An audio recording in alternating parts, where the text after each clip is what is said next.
Vale, buenos días a todos y a todas. Pues si os parece vamos a comenzar. Confío en que se siga sumando más compañeros en tanto comienza Javi. Nada, yo por mi parte voy a ser breve, simplemente dar la bienvenida a Javier Muñoz y agradecerle que esté aquí hoy con nosotros y por supuesto que aceptara la invitación a venir a hablar de su trabajo. Como cuando lo escuchéis hablar, él mismo va a avalar toda su trayectoria y demás, simplemente pediros que intentéis disfrutar de su charla, que aprovechéis la ocasión los que habéis venido para formularle cuestiones al final de la charla, que estaré encantado de contestaros, porque tenemos aquí a uno de los ingenieros de edificación de esta región que yo creo que se ha enfrentado a obras de las más complejas y de las más variopintas en toda su trayectoria. Entonces, el año pasado trajimos a David Hernández, hoy traigo a Javier Muñoz. Creo que ya no puedo traer a nadie más. Se puede traer más gente, pero digamos que hemos traído el top 1 y top 2, o top 2 y top 1, han pasado por esta escuela. Así que nada, le dejo la palabra y cualquier cosa. Gracias, Ricardo. Bueno, buenos días. Mi nombre es Javier Muñoz, soy aparejador, ingeniero de edificación y mi trayectoria en Murcia. ¿Me oís bien? ¿Y me oís sin micrófono? ¿Sí? ¿Somos poquitos? Vale. Llevo en Murcia trabajando, yo soy de Madrid, desde el año 98, que decidí pues, cambiar mi trayectoria y salir de la gran urbe y la competencia que puede ser mi ciudad. Y bueno, pues he tenido la fortuna de desarrollar mi profesión en Murcia mediante mucho trabajo, casi siempre, en la figura de director de ejecución. Lo he compatibilizado con redacciones de proyectos y pues todo lo que pueda significar la habilitación de la titulación que tenemos, pero donde más lo he disfrutado y donde más lo sigo disfrutando a pesar de mi edad es en obra. Y como os decía, he tenido la oportunidad de desarrollar mi actividad en Murcia, pues como decía Ricardo, yo los llamo retos porque, bueno, pues tengo a lo mejor ese espíritu o esa forma de ser que no me importa enfrentarme a cosas que sean novedad y que para mí signifiquen un reto y a la vez me formen profesionalmente, porque quiero dejar claro desde este momento y además os lo traslado, que es tan bonita esta profesión, tan bonita, que llega a esa cima si realmente tenemos una disposición vocacional. Es decir, no importa en muchos momentos el tiempo que yo tenga que dedicar a algo, si el fin es poder sacar alguna de esas historias que os voy a contar hacia adelante. Entonces, bueno, pues yo he decidido titular esta charla de una forma muy genérica, cimentaciones especiales. Hay muchos tipos de cimentaciones especiales. Vosotros seguramente tengáis más conocimiento que yo porque estáis ilustrando, estáis en la universidad y os estáis formando.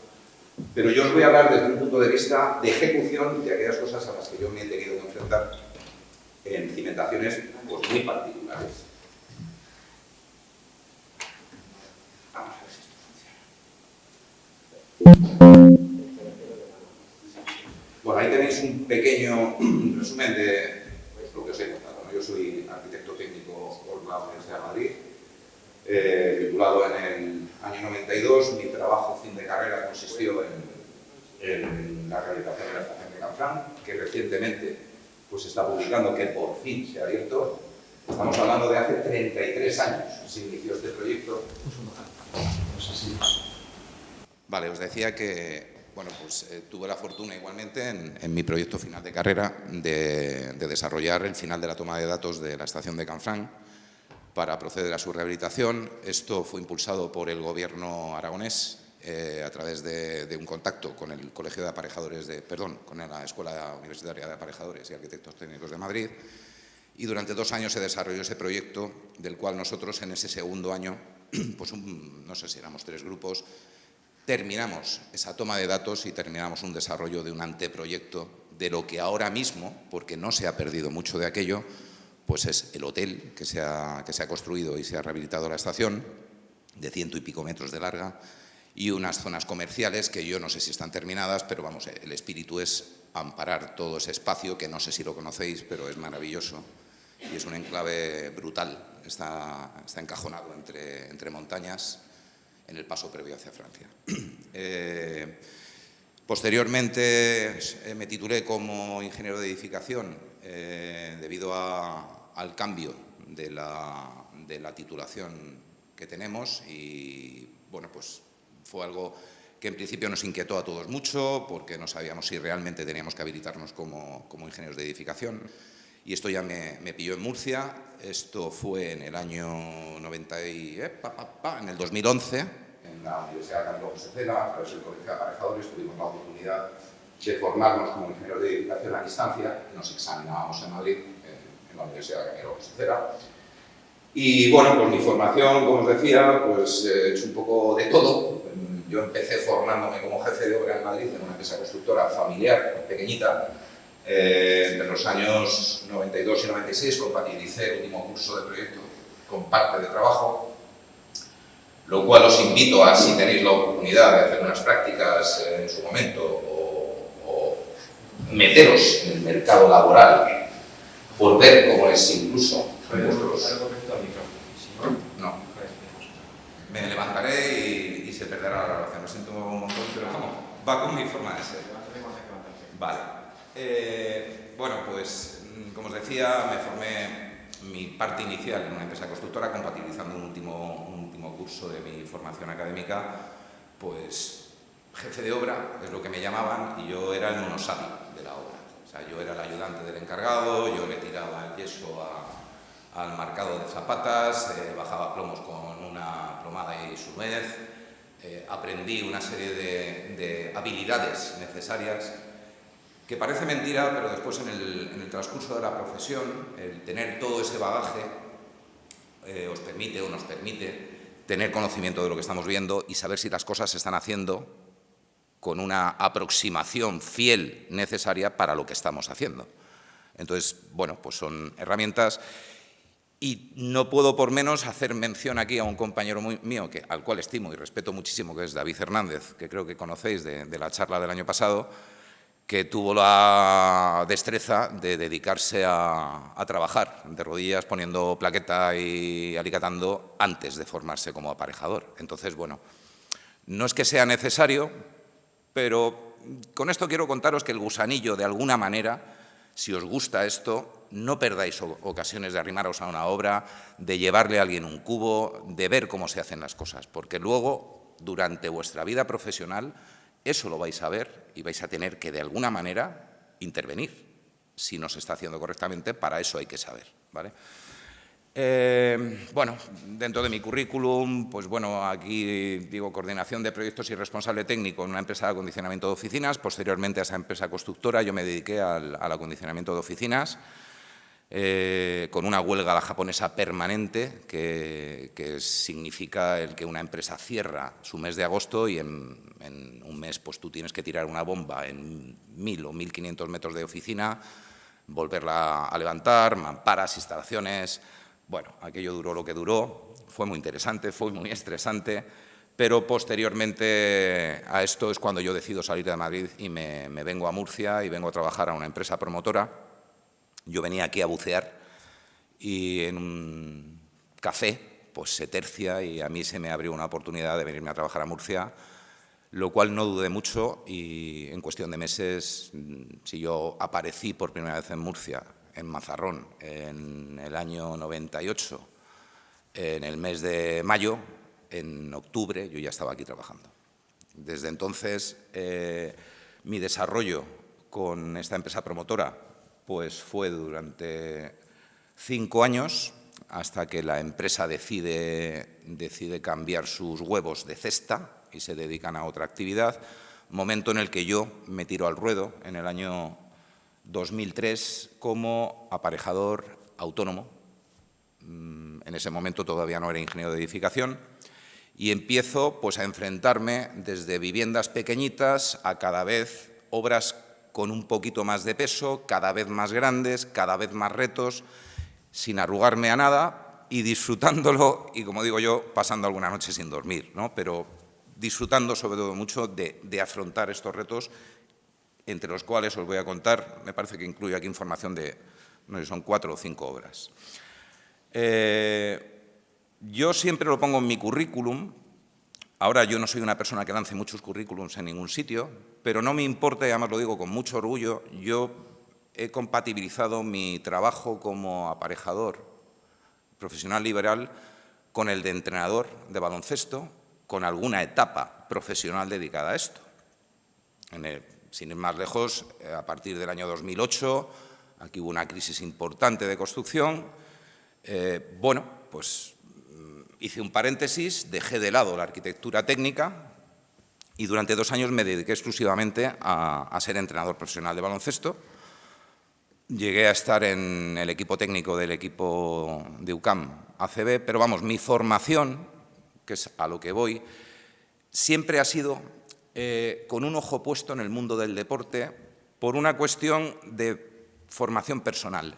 Es decir, en el mundo del deporte el equipo creo que es algo que todos tenemos muy claro que es necesario, pero es que en esto, en lo que nos movemos, es probablemente más necesario que ese equipo esté bien avenido, con independencia del rol, de la titulación, de la pasta, de si quiero, este está por sacarla, yo estoy por pagar menos, da exactamente igual. Son circunstancias diferentes donde tenemos, a mi modo de entender, la gran responsabilidad de ser los mediadores de esto, como arquitectos técnicos e ingenieros de edificación. Y además nos debemos adaptar a personalidades, porque no siempre nos vamos a encontrar las mismas, ni vamos a poder hacer lo que nosotros queremos. Es más, somos una parte más del equipo, tenemos un rol muy determinado, tenemos unas responsabilidades muy determinadas, pero sí que debemos, bajo mi punto de vista, y siempre bajo mi punto de vista, tratar de conseguir que el equipo engrane, porque somos mediadores, porque la pasta pasa por nosotros, porque los detalles técnicos y la interpretación del proyecto pasa por nosotros. Y nosotros no somos nadie que deba decidir. Debemos ampararnos en el equipo, tanto de constructora como, por supuesto, de los directores de obra. Entonces, por eso os digo, y yo incluyo en mi currículum el tema deportivo, porque para mí ha sido vital, y lo sigue siendo a día de hoy, el trasladar toda esta parte emotiva a la profesión. Pero seguramente, si habláis con un médico que tenga ese punto vocacional, os va a decir exactamente lo mismo. O sea, es necesario mirar al de al lado, saber qué pasa. Os incluyo también aquí no he sido persona de presentar prácticamente ningún proyecto a premios, no es un campo que me haya tirado, pero bueno, pues entre compañeros, el mismo colegio, me han ido empujando y en el año 2024, en una convocatoria de los premios de calidad de la edificación, pues se me otorgó, digo se me otorgó porque es un reconocimiento que hace el Colegio de Aparejadores hacia colegiados en sus intervenciones un poquito más, pues como os decía antes, más pintorescas, más complicadas, que hayan resultado un reto. Bueno, pues el edificio Plazarte, que no sé si lo conocéis, bueno, el edificio es un complejo de 5 edificios que está en el Ranero, en Murcia, compuesto por una torre de oficinas, 2 edificios laterales vinculados o conectados con unos planos inclinados de hormigón, de una única planta, que son comerciales, y dos edificios más, uno de una planta, de planta sensiblemente cuadrada, que se dedicó a guardería durante muchos años, y uno más de 4 o 5 plantas que ha tenido varios usos, pero bueno, es una plaza que se le brindó a la ciudad, es un espacio público que cada día, yo como paso muy a menudo por allí, voy viendo que va teniendo más vida. Es un proyecto de Paco Sola y, bueno, pues nos dieron ese reconocimiento en el año 2004 e igualmente se hizo una distinción por parte del colegio, un reconocimiento al equipo de obra de Odiseo, del cual tuve el placer de colaborar con Clavel Arquitectos, y, por supuesto, con mi compañero David, que es donde nos conocimos y donde nos aprendimos a apreciar, ¿vale?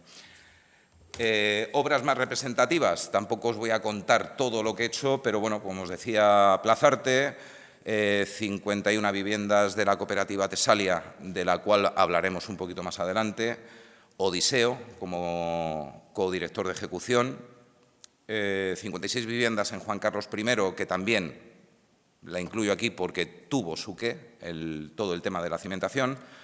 Recientemente terminé una obra de 138 viviendas para el Grupo LAR en Murcia también, con 3 sótanos, otro reto importante. Y, bueno, incluyo ahí la residencia universitaria Juan Carlos I, que es ese borrador que veis ahí detrás de toda esta parafernalia que os cuento y todo ese texto, que es un edificio del que me siento realmente orgulloso, porque es una estructura, es una cáscara de hormigón visto, con unos parasoles que no llegan a ser pilares y tienen un efecto aparentemente de pilar que apoya sobre un forjado, acabado de una forma muy osada, en colores de gamas de verdes. Bueno, es un edificio del que personalmente ha sido un juguetito, como alguno más que tengo por ahí en la Zoía, que los disfruto mucho, porque al final son obras que tú las disfrutas porque ves que el resultado pues va a merecer la pena, ¿no? Y pues bueno, eso es lo que te da esa gasolina en el día a día. Y actualmente tengo en marcha una obra en el centro de Murcia que deberemos terminar en breve, de 26 viviendas en el Paseo Alfonso X el Sabio, esquina a la calle Lepanto. También vais a ver alguna imagen de esta obra porque, lo mismo, la cimentación ha tenido su qué. Bueno, pues nos metemos un poco en harina y, bueno, esto se puede levantar. Vale. Yo os voy a hacer una pequeña exposición de 3 tipologías de cimentación especial y, además, concretamente, las 3 tipologías en una circunstancia muy particular, que es ejecutarlas con presencia de agua.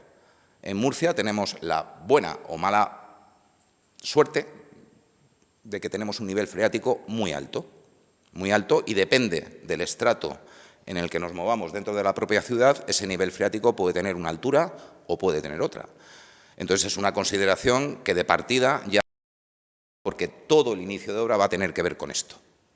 Y probablemente en los últimos días del final de obra también vamos a estar pensando en el nivel freático. Entonces, va a marcar la obra en todas las variantes o en todo su procedimiento de ejecución, porque siempre tendremos que tener un ojo puesto en lo que está pasando, ¿vale? Os hago mención a la con muros pantalla. Podría ser igualmente una pantalla de pilotes. Yo no he vivido una situación de hacer una pantalla de pilotes, pero no hay una gran diferencia. Una excavación tablestacada, yo le llamo cimentación tablestacada en cualquier caso, y la estrella, que es una estructura descendente-ascendente, que realmente doy gracias por haber tenido la oportunidad de sufrir esa obra durante 3 años, porque a mí me ha marcado de una manera extraordinaria. Ya veréis por qué. Bien, como os decía, yo voy a introduciros este tipo de cimentaciones, pero siempre en presencia de agua, con lo que las excavaciones van a ser bajo nivel freático. Nosotros vamos a alcanzar el fondo de excavación, pero vamos a tener que haber evacuado el agua y vamos a haberla tenido que contener de alguna manera. Por lo tanto, hay una serie de aspectos que ya desde el principio tendremos que tener claros, que es cómo voy a contener ese vaciado, cómo voy a agotar el agua del hoyo que yo voy a hacer, cómo voy a afrontar la excavación, cómo van a ser los acodalamientos de mis elementos de contención, porque los voy a necesitar, porque si estamos hablando de profundidades grandes de 2, 3, 4 sótanos, como aquí hay algún caso, pues evidentemente los empujes son grandes. En otras comunidades autónomas, en otras ciudades y, por supuesto, en obra civil, esto se soluciona anclando las pantallas al terreno. No sé si tenéis noción de lo que estoy hablando, pero a la hora de hacer una pantalla, yo excavo y, si tengo oportunidad, a un nivel determinado o a varios niveles, yo, mediante unas perforaciones y unos trépanos, lanzo unas inyecciones de hormigón con resinas y con unos alambres, y yo lo que hago es sujetar, atirantar esas pantallas contra el terreno. Ninguna de estas obras hemos tenido esa oportunidad, hemos tenido que resolverlo de otras maneras, que ahora veréis. Esos acodalamientos, barretas de suspresión, que os explico rápidamente lo que son, no sé si es un palabra o alguien conoce lo que es una barreta de supresión, pero la barreta de supresión lo que nos va a ayudar, y no todos los proyectos cuentan con ellas, es sencillamente que Arquímedes no haga lo que sabe, es decir, impedir que el edificio salga flotando. Eso lo podemos conseguir, lógicamente, con peso.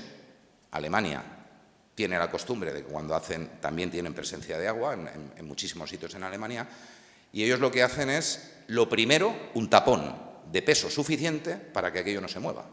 Claro, estamos hablando igual, hay que meter 3 metros de hormigón en masa. Bueno, aquí la pasta no da, los principios que tenemos culturales tampoco dan para afrontar las cosas desde el primer momento y lo que hacemos es resolverlas de otra manera que parece que lo vamos improvisando, pero para nada. Son soluciones muy testadas, pero probablemente más incómodas a la hora de ejecutar y con más atención requerida por nuestra parte. Las impermeabilizaciones, que hablaremos de ellas, tengo ahí una pequeña diapositiva que os quiero mostrar porque hay diferentes tipologías de impermeabilización para cimentaciones y no es nuestra labor, pero sí es nuestra labor asesorar a los directores de obra y a los proyectistas a la hora de elegir el sistema de impermeabilización más indicado para lo que vayamos a hacer, bien por profundidad, por localización y, por supuesto, por sistema de ejecución que vayamos a afrontar a la hora de realizar esa excavación. Nuestra cimentación, que normalmente suelen ser losas de hormigón, como os decía, ancladas mediante esas barretas de supresión, que me he quedado creo que a medias antes, porque esas barretas de supresión lo que hacen es permitir que yo tenga unos anclajes, pero exclusivamente en profundidad. Son como módulos de pantalla que colaboran a la hora que yo, cuando ejecute la losa de cimentación, tenga dónde anclarla y no me sea necesario toda la carga pura y dura que va a afrontar el empuje de la supresión porque colaboro con un anclaje al terreno. Y, lógicamente, todos los controles que, más allá de decir la obra empieza, se hacen las pantallas y ya apareceré cuando tenga que revisar una estructura, no. Durante todo este proceso, nuestra atención de todo el equipo director de obra, de la dirección facultativa, es necesaria, es conveniente y, además, es responsable.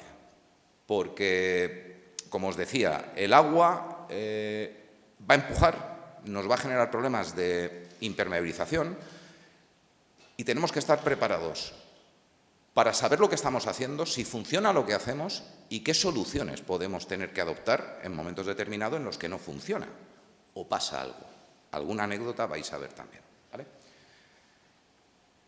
Bien, consideraciones ante una estructura bajo nivel freático. Y aquí digo que son generales a cualquier tipo de sistema constructivo, de estos 3 Bs, porque estoy en medio, con independencia del sistema constructivo que vayamos a emplear. Bueno, pues yo me hago un listado de ítems que ya he vivido en muchas circunstancias y son, desde el primer momento, un estudio geológico adecuado de cómo vamos a agotar el agua, cómo se comporta ese terreno. Un geólogo debe estar cerca de nosotros en esta fase porque nosotros, con ese desecado del agua, vamos a alterar la consistencia natural del terreno y eso nos puede ocasionar problemas. Y además tampoco tenemos a un operario a menos 20 metros o a menos 12 metros sabiendo lo que está pasándole al terreno. Entonces hay una serie de indicadores que igualmente vais a ver alguno porque el terreno, si le pasan cosas, hasta que llegue a superficie va a pasar un tiempo. Entonces, si tenemos alguna señal en superficie, debemos actuar y debemos actuar de una forma rápida, ¿vale? Por lo tanto, hay que tener un plan, que es a lo que voy. Hay que tener un plan de cómo vamos a agotar ese agua.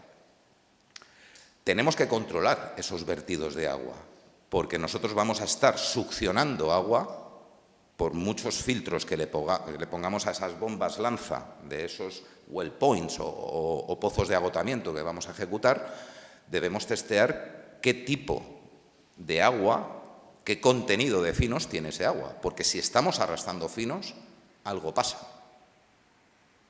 Nos puede pasar a corto o a muy largo plazo y no enterarnos, pero si estamos arrastrando finos, debemos intervenir. Debemos izar esas bombas. Debemos conseguir que nuestro límite del nivel freático sea muy poquito inferior a nuestro fondo de excavación, para que las bombas...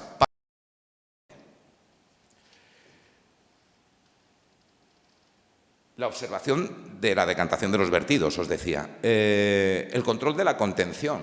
Nosotros tenemos una contención levantada, hemos hecho un hoyo impresionante y esa contención tiene que funcionar. Y tenemos indicadores y tenemos que observar. Y hay ensayos de laboratorio que van a colaborar con nosotros para que nos aporten esa información. También hablaremos de ellos. Tipología de impermeabilización. Sucede lo mismo, exactamente lo mismo, que con la elección del sistema de ejecución de esta cimentación, que será parte de los proyectistas y, por supuesto, de los calculistas, pero nosotros tenemos la obligación de conservar un vaso estanco y, además, tener un plan B por si no es estanco. Pero, como os decía, hay muchos tipos de impermeabilizar o muchas maneras de impermeabilizar una cimentación y esos diferentes sistemas tienen sus características concretas que hay que tener planificados antes de afrontar la obra. Por lo tanto, la tipología de impermeabilización es una cuestión decisional, por supuesto, del director de obra, proyectista, o a la limón, si no son la misma persona o el mismo estudio, pero si tenemos experiencia, algo debemos decir. La compensación de la supresión, ya os he explicado lo que es. El edificio tendrá que llegar a pesar lo suficiente para que en ese agotamiento de agua que yo he hecho hasta un fondo de excavación, porque he evacuado el agua, tengo unas pantallas que profundizan más que mi fondo de excavación, el agua que a mí me regresa a ese hoyo va a ser por debajo de las pantallas, no es inmediato, por lo tanto tengo un tiempo de reacción. Si pasa otra cosa, es que tenemos una vía de agua, tenemos un problema, tenemos que actuar. Pero en este caso, de una manera simple, ese agua que nosotros hemos aliviado o hemos evacuado, la estamos conteniendo durante nuestro proceso de cimentación, durante nuestro proceso de estructura, hasta que la estructura pese lo suficiente, según cálculos, para poder parar bombas y observar cómo se está comportando la cimentación.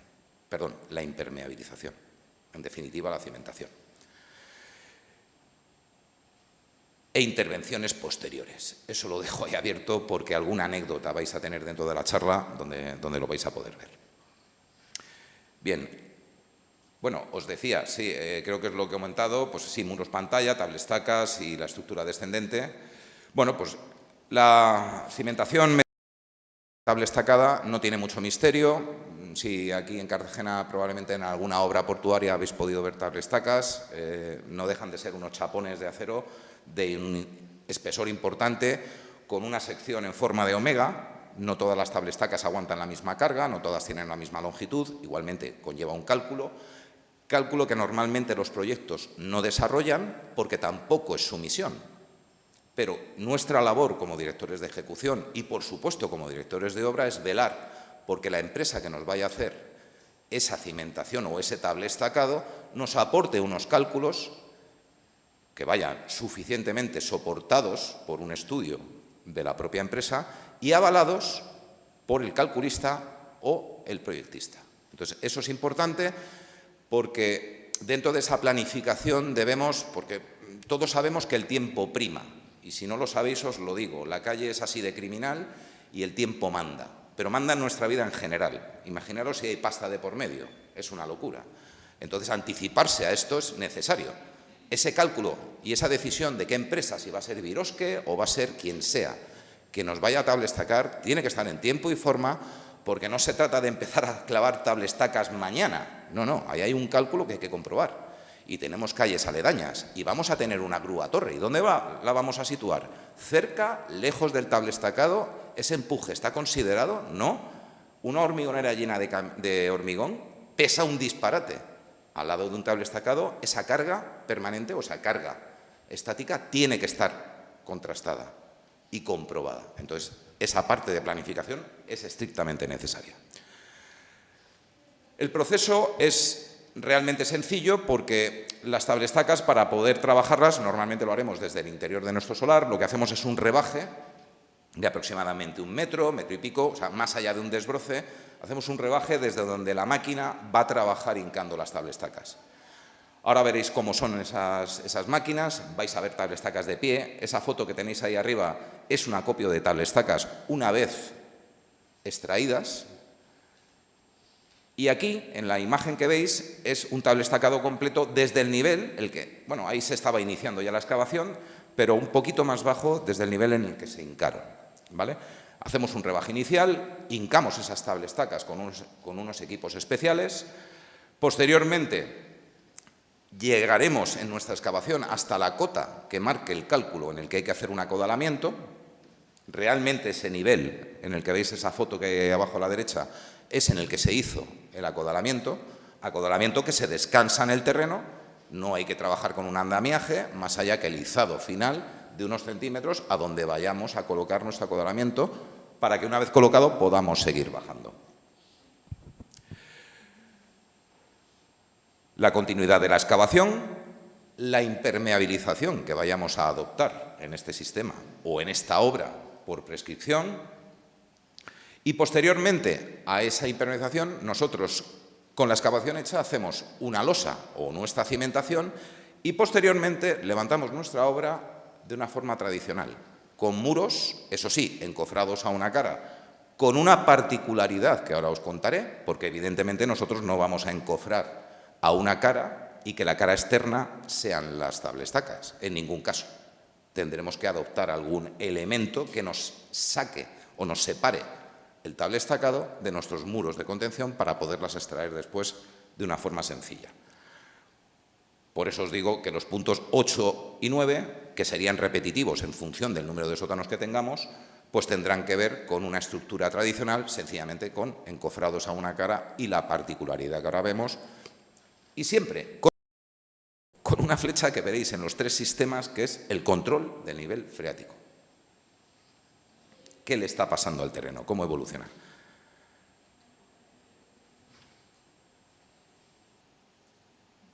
Pues vaya, con el mando. Y ni puntero. Esto se queda sin pila, no me lo puedo creer. ¿Tú tenías uno ahí, Ricardo? Sí. Pues sí que ha durado la pila. Ish. Bueno, pasamos la diapositiva.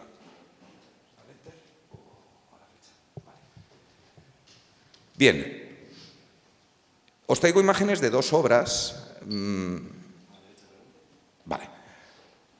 Vais a ver que tengo muy poquito texto en esta presentación porque mi intención era que desde un punto de vista de ejecución podáis tomar conciencia mediante imágenes y mi verbo de lo que realmente significa cada sistema de cimentación de los que estamos hablando. En estas imágenes, esto es una obra que se hizo muy cerquita de Juan de Borbón, colindante con otro edificio de 2 sótanos, con un nivel freático, me parece que lo teníamos a menos 6 metros, nuestro fondo de excavación rondaba los 10 metros. Y la primera imagen que tenéis aquí a mano izquierda es el proceso de hinca de tablestaca. Bueno, ahí la tablestaca ya está hincada, pero si os fijáis, la pieza amarilla es un útil, es una mordaza con un elemento vibratorio que trinca la tablestaca. Desde aquí, en la de la derecha abajo, la veis, aunque sea un momento de extracción, pero esa es la pinza que me muerde la tablestaca en toda su longitud y la va hincando mediante presión y vibración. Una vez hincadas las tablestacas, en concreto en esta obra, una vez hincadas las tablestacas, iniciamos nuestra excavación hasta la cota del acodalamiento, que es la foto que veis en el centro arriba. Como os decía antes, ahí veis las estructuras de acodalamiento apoyadas en el terreno y lo último que se hace es izarlas hasta el punto en el que debemos llevarlas, porque eso está perfectamente calculado el nivel en el que tenemos que tener cada acodalamiento y pueden ser un nivel, 2 niveles, los que sean. En este caso, 2 sótanos con un nivel de acodalamiento, el cálculo lo avalaba perfectamente. Tenéis una foto ahí a la derecha que, curiosamente, en esta obra no teníamos la oportunidad de siempre acodalarnos contra nuestras propias tablestacas. y teníamos un edificio colindante de la misma profundidad, tuvimos que pedirles permiso para que ese codal que veis ahí a la derecha, mediante un taco de neopreno, apoyase a la altura del canto del forjado que ellos nos indicaron, el equipo de la obra recién terminada, que era el estudio de Jesús Zafra, y bueno, pues nos pusimos de acuerdo con ellos, pedimos permiso a la comunidad de propietarios y no tuvimos ningún inconveniente, evidentemente avalándolo mediante una documentación, en acodalar parte contra el propio edificio. Esta imagen que veis aquí abajo, a la izquierda, si os fijáis, ahí lo que veis es un perfil de las tablestacas y veis una zona un poquito más oscura. Bien, dado que las tablestacas tienen una forma de omega, se nos producen una serie de valles que miran hacia nuestra obra y unas crestas. Bueno, pues esos valles son idóneos para alojar los tubos del agotamiento de agua que estamos haciendo para que podamos trabajar en seco durante nuestra excavación. Esos tubos, posteriormente, se conducen bien al saneamiento o bien a una red de regantes o de acequias, como sucede en Murcia, previo entendimiento con la comunidad de regantes, que, bueno, de eso da para hablar de una charla completa, porque es un negociado difícil de tratar, pero muy interesante.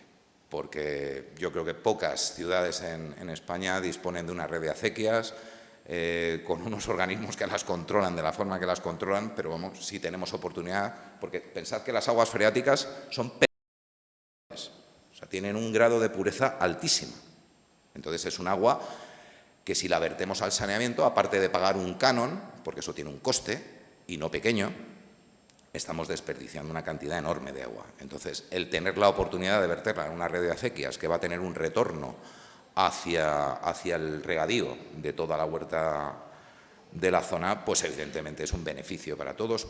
Por lo tanto, es algo que si tenemos oportunidad, pues lo mismo, investiguemos. ¿Tenemos algún punto próximo? Porque en Murcia hay una red de acequias bastante tupida y os sorprenderíais. No sé si conocéis Murcia, pero ¿conocéis dónde está el Starbucks? Que por edad, ¿habéis estado alguna vez en el Starbucks? Bueno, pues si tenéis oportunidad, cuando salgáis del Starbucks y salgáis a la Gran Vía, justo en la esquina hay una arqueta, diferente, una tapa de arqueta o de pozo, completamente diferente a las demás. Eso es una válvula de una acequia. Por ahí pasa una acequia. De hecho, una de las obras de las que os voy a hablar en el centro de Murcia, tuvimos una circunstancia, y ya me adelanto a la anécdota, que es que teníamos una acequia que pasaba tan sumamente cerca que no nos permitía hacer unos muretes guía, porque los hombros de la bóveda de la acequia nos invadían nuestra parcela. Y tuvimos que entubarla, pero además entubarla de urgencia. Para ello necesitábamos que alguien cortase el agua. Bueno, pues yo me enteré que esa acequia, además de pasar por todo Alfonso X pegadito al lado a la fachada de la Seguridad Social, porque nosotros somos colindantes con la Seguridad Social, pues nos tenían que cortar el agua. ¿Y dónde nos cortaron el agua? En la puerta del Starbucks, con un útil de 3 metros que tienen solo ellos para alcanzar el herraje especial que tiene para poder cortar el agua, y nos cortaron el agua. Bueno, ya aprovecho la anécdota y os digo que quedamos un día para cortarnos el agua. Nos cortaron el agua, y doy fe que lo hicieron, pero cuando nosotros llegamos a la obra y rompimos el hombro de la acequia, se nos inundó el solar. Porque otro regante, muy indignado y sin comunicación interna, por la mañana fue a regar a las 5 de la mañana, a una hora a la que habitualmente por su acequia o por su azarbe pasaba agua y no pasaba, y se fue directamente a abrirla, sin comentarlo con nadie, y nos generó un problema terrible. No tengo imágenes, pero sí que tengo imágenes de la acequia, para que la veáis. Bien, dentro del proceso del tablestacado, como os decía, nosotros nos vemos en la obligación de contener, no tengo el puntero, pero si veis la foto inferior central, ahí... ¿Este tiene puntero? Ah, fenomenal. Vale. En esta imagen, ahí lo que estáis viendo es el sistema de contención de la cara a la que no vamos a acceder porque no vamos a desencofrar a dos caras. En este caso, esta obra se ejecutó. Ese es el elemento de contención de la tabica de la cimentación, por decirlo de alguna manera, ¿vale? Para que tampoco se pegue la tabla estaca y la tabla estaca esté libre de ser extraída posteriormente. Pero en esa misma línea, o en ese mismo plomo, si veis, no todas las tabla estacas quedan a la misma línea, no es una línea que yo tire ni con un tiralíneas, ni con una regla, ni nada parecido. Cada tabla estaca tiene su incidencia, incluso hay algunas que se pueden inclinar más que otras. Bueno, pues obliga a hacer un acuñado en cada cresta de esas tabla estacas donde yo adapte una sección capaz para el muro que yo voy a ejecutar sin un desperdicio grande de hormigón y, por supuesto, como os decía, todo el rato sin hacer solidaria la tabla estaca al propio muro de hormigón. Bueno, pues en esta obra en concreto lo que decidimos fue, porque los arquitectos andaban muy justos de espacio, no nos podíamos permitir encofrados robustos, y lo que decidimos fue construir unos bastidores metálicos de tubulares de 40-60, a los cuales les clavábamos unos fenólicos de reciclaje de vagones de tren, de restos de vagones de tren, y era un encofrado perdido, al cual a esos bastidores metálicos, que era la cara que quedaba contra la tablestaca y el tablero fenólico, era la que nos daba la cara de hormigón, le dábamos unos puntitos de soldadura de manera que una vez terminada la estructura con sus forjados hasta planta baja, a la hora de extraer, que es la última foto que veis ahí abajo, la tablestaca, ese tirón rompiese la soldadura. Y bueno, pues cruzamos los dedos con la primera y salió tan bien que en todas funcionó bien y no tuvimos ningún problema. No nos arrastró la impermeabilización, que también va adosada a ese encofrado perdido, que ahora lo veréis. Y bueno, pues fue la solución que adoptamos en este caso. Esta es la primera obra que yo me enfrentaba a ella con un table estacado. Esta obra, si no me equivoco, es prácticamente contemporánea a Odiseo. Pues estamos hablando del año 2018, 2019. Y bueno, pues tuvo estas incidencias. Esta es otra obra tablestacada en Juan Carlos I, son 56 viviendas. Esta se terminó en el año 2022, recientemente. Teníamos una zona muy concreta, nada más, por una cuestión urbanística, en el que no teníamos el total de la parcela para posibilitar hacer los sótanos, y es esta primera foto que veis aquí a mano izquierda, la de arriba. Lo que estáis viendo es el encofrado del canto de losa, y estáis viendo una lámina de polietileno y posteriormente una más recia, que es la que está más iluminada, la más soleada, que no es ni más ni menos que esa manta que veis colgada, suspendida de la grúa. Estos estructuristas colaboraron mucho con el impermeabilizador y fueron ellos los que le brindaron la oportunidad de hacerle un útil, mediante unas cinchas, para poder esos 5 metros o 6 metros que tiene el rollo de la manta de bentonita sodio. Igual os suena a chino, pero la bentonita son unas arcillas de origen volcánico que tienen un par de geotextiles de un gramaje muy alto y un alma de perlas de bentonita que expanden al contacto de la humedad. Bueno, pues todo el fondo que veis allí es el encofrado perdido, que en este caso no fue mediante bastidores metálicos, sino directamente los encofradores eran muy buenos carpinteros y con tableros OSB nos montaron ese encofrado perfectamente acodalado contra las tablestacas. Entonces ahí veis el rollo. Este es uno de los puntos de extracción. Aquí la planificación del agotamiento del agua no se hizo mediante well points previo al vaciado, porque en esta obra en concreto nuestro nivel freático nos invadía, pues no sé si eran 30 centímetros nuestro fondo de excavación. Entonces nos permitimos el lujo de hacer una zanja perimetral con una serie de canales en el proceso de la excavación llenos de grava para que el agua fuese a donde nosotros queríamos por vaso comunicante. Entonces ya veis el útil. El útil es un cubo completamente perforado, rodeado de grava, exenta de finos, para que realmente pueda drenar y pueda correr el agua, y teníamos 3 puntos de extracción de agua en esos valles que os digo del propio tablestacado, ¿vale? Aquí veis el proceso del montaje de ese encofrado a una cara. Y la última foto que veis abajo son el encofrado con esas mantas de bentonita ya tendidas que dan continuidad a la losa de cimentación y siguen por toda la cara externa del muro, lo cual este sistema de cimentación me permite hacer una impermeabilización externa, ¿vale? La cimentación con muros pantalla. Bueno, pues el proceso es muy similar, lo que pasa es que nosotros aquí estamos plantando en la obra un primer elemento estructural que es un muro, con lo que nuestro proceso de ejecución de la estructura no va a ser tradicional. Nosotros vamos a anclar esos forjados a esa pantalla de hormigón que ya está hecha y la cimentación igualmente la vamos a anclar. Creo que es la más conocida, a lo mejor visualmente, porque habréis visto cucharas bivalva trabajando en muchos sitios. Igualmente se hace en presencia de agua y aquí lo que nos ayudamos es, en primer lugar, de unas, bueno, os digo, el rebaje del terreno, el proceso es el rebaje del terreno, la ejecución de unos muretes guía, que van a ser los que me marquen exactamente dónde tiene que hincar esa bivalva, dónde voy a situar la pantalla en todo el perímetro de la excavación, el hormigonado de las pantallas y las barretas, si es el caso. Barretas, recordad que son elementos de hormigón que me anclan la losa, pero no llego hormigonando hasta arriba. Con lo que, ¿qué pasaría? ¿Cómo ejecuto yo esas barretas de supresión si yo estoy trabajando a una cota de -1 metro y mi fondo de excavación es la -11 metros? ¿Voy a hormigonar hasta arriba?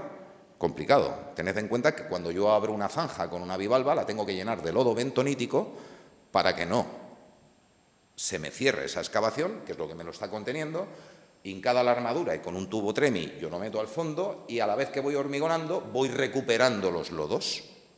Bueno, pues en el caso de una barreta de supresión, ¿cómo voy a llegar yo hasta arriba y voy a hormigonar?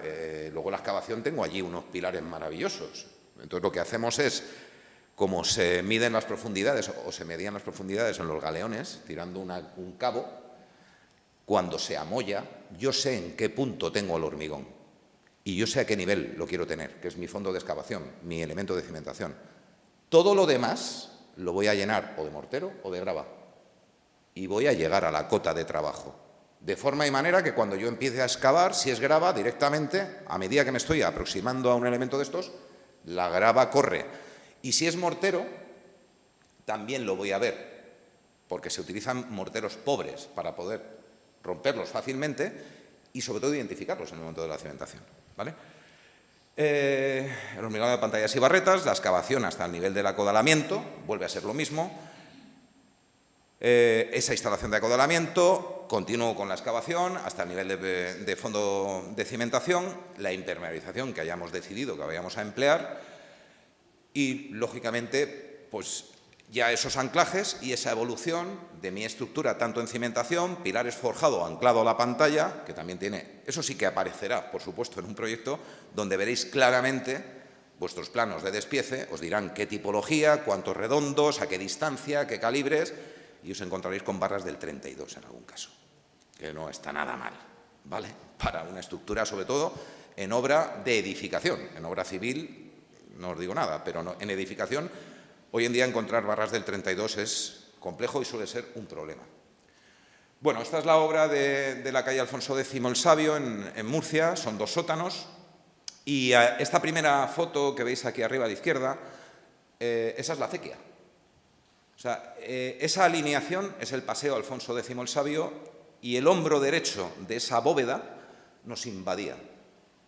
Y esto lo descubrimos cuando estábamos excavando con una retroexcavadora para hacer estos muretes guía.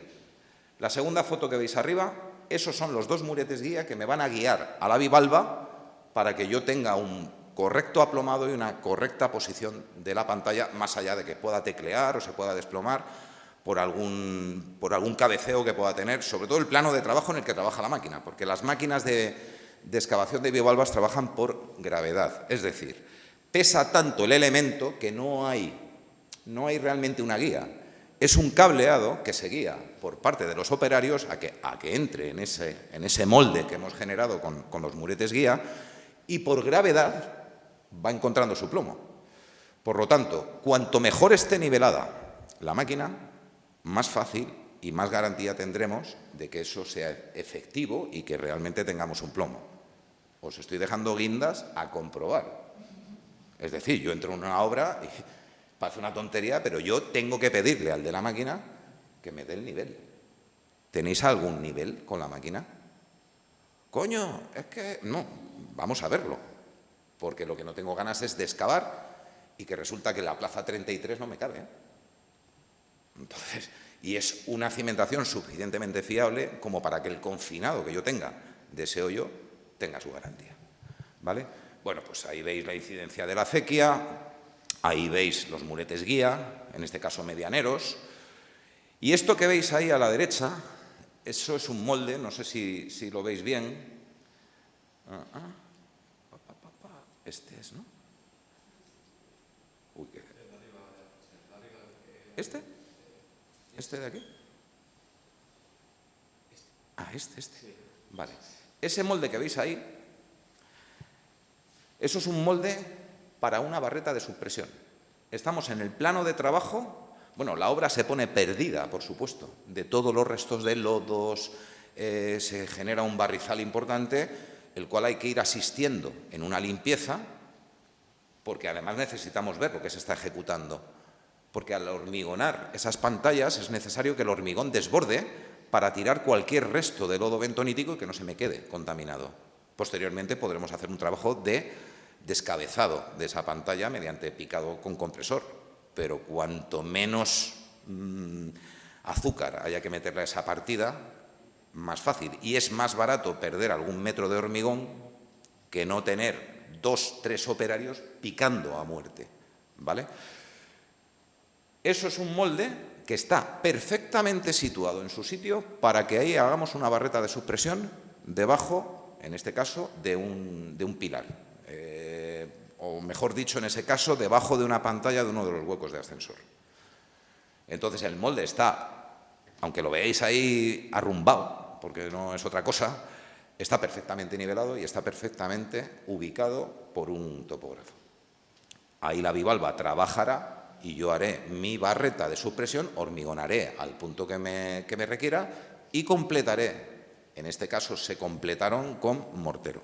Ferrovial decidió que prefería mortero, yo les apunté la posibilidad de hacerlo con grava, no tuve nada que decir. La obra sí que es cierto que tenía muy mal acopio y tiene muy mal acopio, que eso es algo que también hay que tener en cuenta a la hora de ejecutar una obra. ¿Tengo posibilidad? ¿No tengo posibilidad?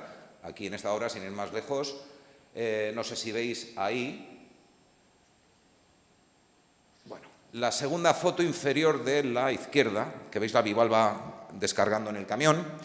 Si observáis, detrás hay como unos contenedores y hay un equipo arriba de bombeo. Eso es un equipo de decantación de lodos, porque esos lodos que nosotros hemos utilizado para contener la pantalla, a la hora de recuperarlos, vienen contaminados con restos de terreno y hay que decantarlos para poderlos volver a emplear. O sea, se puede fabricar más lodo, porque el lodo no deja de ser unos sacos que yo le añado agua y yo consigo esa textura chocolate que es la que me va a sujetar la zanja de la pantalla. Pero a medida que yo voy poniéndolo en obra y recuperando ese lodo, pues llega un momento que se contamina, y ese contaminado yo tengo que tener una gestión de decantado en obra para retirar lo que sea terreno, que ya no es lodo, y reponer lo que me vaya haciendo falta de lodo, ¿vale? Tenéis el molde. Aquí tenéis una fotito pequeña de lo que es un separador de armaduras de pantallas. Como os decía, la bivalva en el proceso de carga. Aquí no podíamos acopiar el resto que sacábamos de las zanjas y con una máquina después cargar camiones, sino directamente por la localización y la particularidad de la obra teníamos que descargar directamente encima de los camiones. Ahí tenéis también un pozo, la foto en la que aparece tanta gente, alrededor de un tubo naranja. Eso es un pozo de agotamiento de agua. Ese pozo, en este caso, en esta obra sí que hicimos, no sé si fueron 2 o 3 pozos para extraer agua y poder trabajar en seco. A diferencia de la otra obra que os contaba, del tal estacado, que el nivel estaba muy próximo a mi fondo de excavación, el fondo de excavación está sumergido 3 metros en agua. Entonces necesitamos una garantía previa de poder agotar ese agua. Y no lo vamos a hacer como... no lo podemos hacer de oficio, no podemos llegar al punto en el que nos vamos a encontrar ese agua y entonces pensar en cómo sacarla. Lo tenemos que haber previsto antes. Entonces eso es un pozo de agotamiento. Fueron 2 pozos y ahí lo tenéis. Ahí ya tenéis la obra perfectamente acodalada, un poquito por debajo del nivel de la viga de coronación que ata toda la pantalla, y se ven claramente los 2 pozos. Vale. Esto funciona cuando quiere.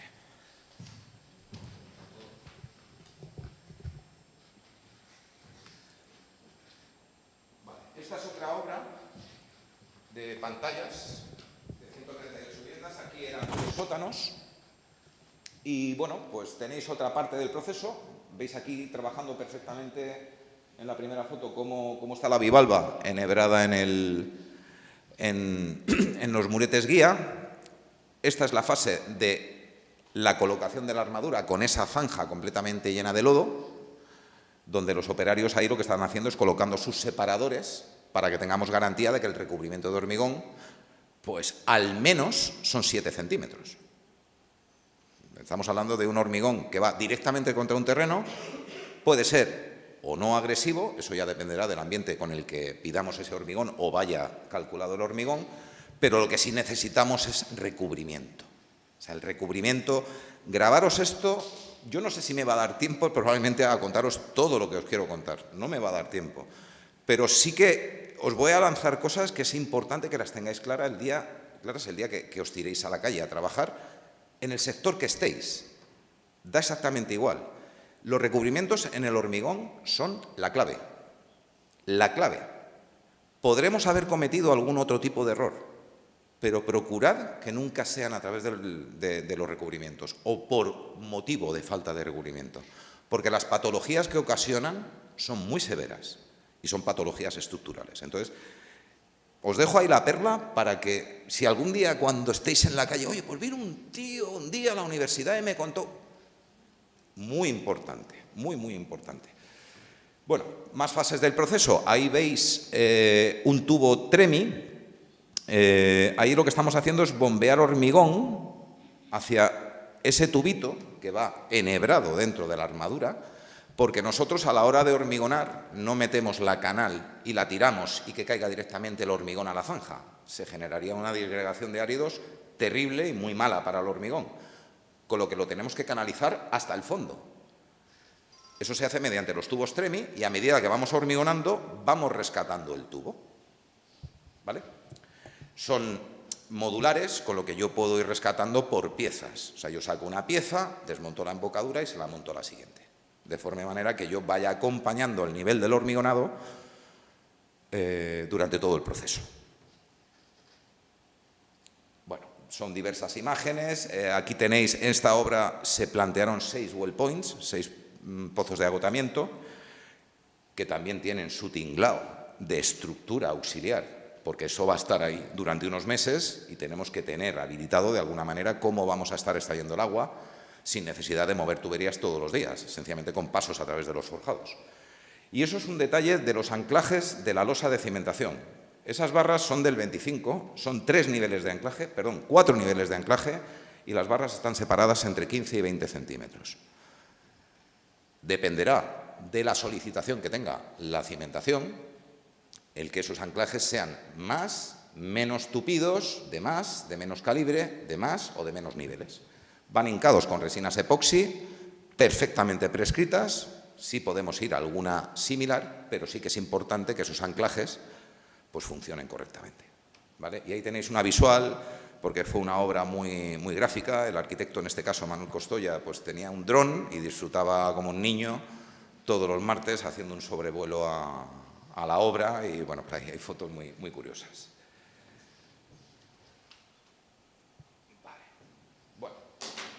Y esto daría para una charla entera. Voy a pasar muy rápido porque es un sistema más.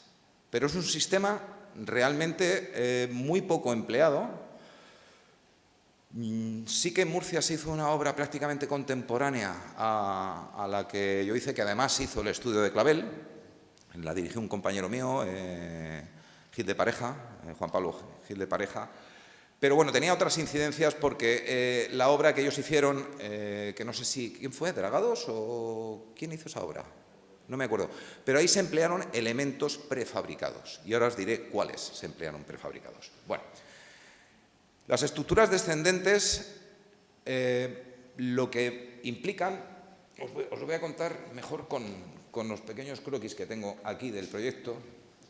Bueno, en cuanto a proceso de ejecución, nosotros vamos a ejecutar algo que ya hemos visto, que son las pantallas perimetrales. Una vez ejecutadas esas pantallas perimetrales con su correspondiente viga de coronación, etcétera, en esta obra instalamos barretas de subpresión, pero barretas de subpresión que además me iban a servir de elemento de cimentación de unos pilares provisionales.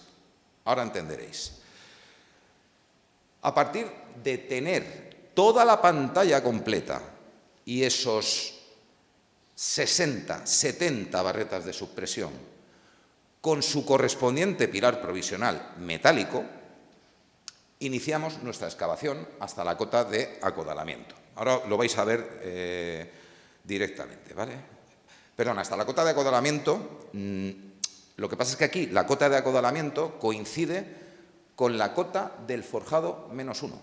Nosotros excavamos hasta el nivel -1 con nuestras pantallas y nuestros pilares, que no fueron todos, sino solo los de la zona que vamos a intervenir, hincados. Bien, en ese nivel preparamos el terreno de tal manera de una zona perimetral colindante a la pantalla, terreno que en este forjado -1 pues sencillamente pisamos y con un sistema de montaje de encofrado sin puntales, directamente acuñado contra el terreno, lo entablamos y fundimos, hormigonamos aproximadamente 15, entre 12 y 15 metros de vano perimetral a toda la pantalla.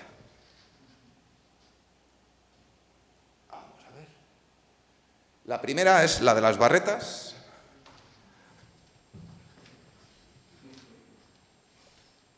El inalámbrico este es...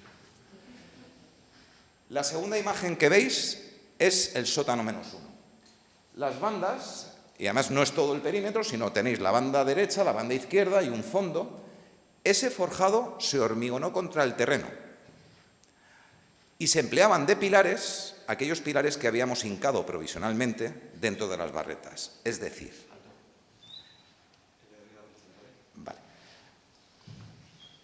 Os habéis quedado con el tema que os he dicho de las barretas y de ese relleno. Bueno, pues ahora imaginad que esas barretas no las rellenamos ni de grava ni de mortero. Lo que hacemos es que en cada barreta, con su armado y con su hormigón a su nivel y con ese sebo que hemos tirado, ese cabo que se ha mollado y sabemos que el hormigón está a su cota, cogemos un pilar metálico, que en este caso iban desde perfiles 380 a perfiles 400, no más, no sé si tenemos algún perfil de 500 o HB, con ese hormigón fresco y con un útil que ahora veréis, que se inventó la constructora, hincamos un pilar en el hormigón fresco y ese pilar se introduce en la barreta más de 2 metros. Perfectamente aplomado se ha quedado el pilar, el hormigón empieza a tirar, completo la zanja, que la tengo llena de lodo bentonítico, con ese pilar hincado, con ese hormigón que ya ha tirado. Empiezo a recuperar el resto del lodo bentonítico lleno de grava a medida que voy sacando el lodo bentonítico y ya tengo un pilar ahí para lo que me haga falta. No uno. Imaginad de este primer plano, que es la geometría de la obra, que hay a la izquierda, todas esas manchitas, todos esos rectángulos que veis son barretas que se tuvieron que hacer, unas por subpresión y otras por subpresión y apoyo. Bueno, pues todas las que afectan a las primeras bandas del siguiente croquis, donde dice sótano -1 descendente, además me sirven de pilar. Son barretas de subpresión y cimentación de pilares provisionales. Y ahí os lo dejo. Vale. La sección del edificio eran 4 sótanos. Nuestro fondo de excavación aquí llevaba un guión y se me ha olvidado en Murcia, pero creo que eran 14,80 metros o 15 metros de profundidad. Y no teníamos la posibilidad de anclar, como os he dicho, al terreno, teníamos que hacer esa excavación de esta manera. Bueno, pues la idea era, como os he dicho, ejecutar el forjado del sótano -1, posteriormente, o en ese mismo acto, acodalar mi elemento de contención, Una vez hecho eso,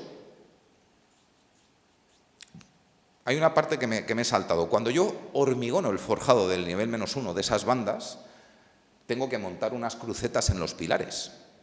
Es decir, yo voy a emplear todos esos pilares, porque aunque esté contra el terreno, yo voy a empezar a excavar por debajo. Con lo que esos pilares llevan sus conectores y me integran perfectamente el soporte del forjado. Bueno, con ese forjado hecho en esas bandas, sigo excavando, tengo unos acodalamientos extra embebidos en el propio forjado y esos trozos de forjado van a funcionar como vigas de canto de 12 metros o 15 de canto, 30 de ancho y ahora ponerlo de pie. Cualquier empuje que yo tenga contra ese elemento me lo está aguantando. Yo lo estoy haciendo lateralmente, el empuje es lateral, esas costillas me están sujetando el terreno, me están acompañando al terreno.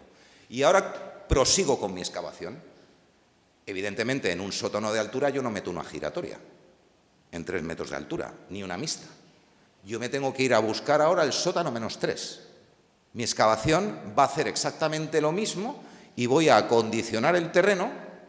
Por supuesto, he tenido que prever cómo hago esa rampa para entrar y salir con un tráfico de camiones en la Plaza de Castilla de Murcia, que no era moco de pavo, para intentar preservar esas bandas que tengo que volver a hormigonar en el sótano -3. Llegado el nivel del sótano -3, me he metido por debajo de los forjados, preparo el terreno. Ese nivel -3 le significó muy costosa la primera opción que decidieron en el -1 a la constructora y lo que hicieron fue pasar un rodillo compactador, preparar el terreno y meterle el mismo acabado que llevan los moldes de hormigón visto que venden en la calle de Poliespan, que llevan un acabado satinado de un craft o de mucho gramaje. Con eso prepararon todo el terreno, incluidos capiteles que teníamos en pilares. Volvimos a soldar nuestras crucetas y empleamos esos pilares para soportar ese forjado en esa misma banda, en el forjado -3, sótano -3 descendente. De tal manera que ya tengo esa banda hecha en el -1, en el -3, ya me queda un golpe de excavación que es los 3 metros de altura libre que pueda tener sensiblemente, el último sótano, más el canto de la losa de cimentación, espacio suficiente para que una máquina trabaje y trabajemos en cimentación, pero ahora en cimentación trabajamos en toda la superficie. Inicialmente la que tenemos debajo de los forjados ya ejecutados y en la zona central, y ya completaremos nuestra obra intercalando un forjado en el sótano -2 que tenía su guasa porque los pilares no iban a ser definitivos. Eran metálicos, ¿os acordáis que os lo he dicho? Bueno, pues yo tengo que envolverlos. Y secciones de un pilar metálico de 45, yo tenía que convertirlos en secciones de 80 por 60 de hormigón. Entonces eso tenía también su incidencia, porque llega un momento que yo me voy a confinar. ¿Cómo hormigono ese pilar? Si tengo un forjado encima. No puedo llegar con la grúa a torre, no puedo hacer nada. Ahora lo veréis porque es una curiosidad. Bueno, os he ido contando el proceso. No voy a hacer un resumen ni os voy a leer aquí lo que dice, porque si no nos vamos a ir mañana. ¿Cuánto tiempo tengo, Ricardo? ¿Sí? Si alguien se queréis, puede ir. No pasa nada. Vale, fenomenal. Entonces, es tiempo suficiente. Vale.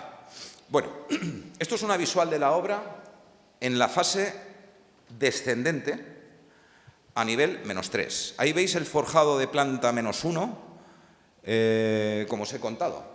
Entonces, esos 2 tramos de forjado que se ven aquí, más este codal, porque claro, donde no hay forjado, porque hay una rampa, ¿qué pasa? ¿Cómo sujeto la rampa en ese nivel? Pues aquí tengo otro negocio más allá, que es acodalar los huecos de rampa, que tenían su acodalamiento contra el propio forjado. Aquí tampoco recuerdo, pero me parece que eran 6 u 8 puntos de agotamiento los que teníamos, que son esas lanzas que veis ahí. Esos son los puntos de agotamiento. Y estamos en una fase en la que estamos preparando el terreno en el sótano -3 para poder ejecutar lo mismo que veis ejecutado. Las máquinas ya han preparado la zona derecha. Yo creo que ahí ya incluso estamos armando. Sí, ahí se ve algo de ferralla. Y en el lado izquierdo las máquinas están trabajando para meterse debajo de la estructura ya ejecutada.